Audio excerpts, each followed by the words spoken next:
Hi everyone and welcome back to my kitchen. I'm Anja from Cooking with Plants, and today's recipe actually follows on from the previous recipe which I created, which was a creamy cashew cheese sauce. So today's recipe actually uses some of that sauce to make a delicious mac and cheese tofu scramble. Let's get into this delicious breakfast recipe. So first up, I'm going to use a non-stick fry pan. But you could also do this in a regular pan if you wish. And it's not turned on, the heat's not turned on yet. I'm just going to place everything in here and then I'm going to turn the heat on. So I've got about 300 grams of silken tofu, but you could also use medium or firm. Whatever your preference is, it all works. And then I'm just going to chop that up a little bit into smaller pieces, so it resembles scrambled eggs. Next up, I've got 2 cups of macaroni that I've cooked up. But you could add veggies if you wanted to. You could add another type of pasta that you like. Again, this is flexible. Just add the ingredients that you enjoy.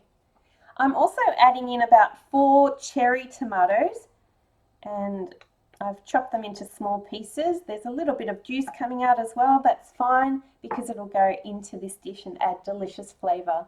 I'm also adding in about 1 tablespoon of chopped up spring onions and half a cup of the cashew cheese sauce. So I'll leave a link to that below. You can follow the recipe for this if you haven't made it yet. And there's nothing wrong with taste testing as you go. Okay, so now that everything is in the pan, I'm going to put the heat onto a medium heat. And then just start to stir this through. And it doesn't take long at all. You're really just heating this up. And you can add any herbs or spices that you like to this as well. Oh, it just looks awesome. So this is nearly ready. Just a couple of minutes, 2 or 3 minutes of stirring this around and you're ready to go. It's so easy and so tasty. Okay, so once it's done, just take this off the heat and serve it up. And what I like to do is top it with some black pepper. I've actually got some smoked black pepper at the moment, which is absolutely delicious. So grind some of that over the top. And then also some kala namak, which is it's a black salt, even though it's a pinky color. And it tastes very sulfuric and it adds a nice eggy flavor. But I like to put that over at the end because the smell and the taste, they don't last very long once you actually put it into your dish. So it's nice just to add it at the end for that eggy flavor and a little bit of salty taste as well.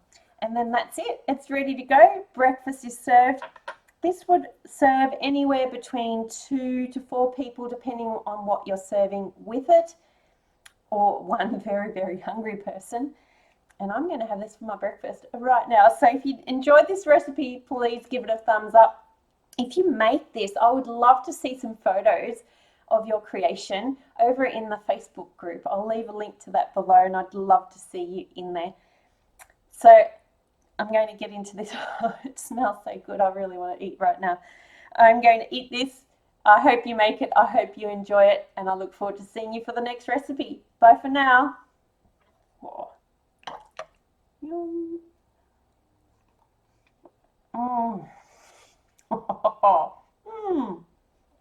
So good.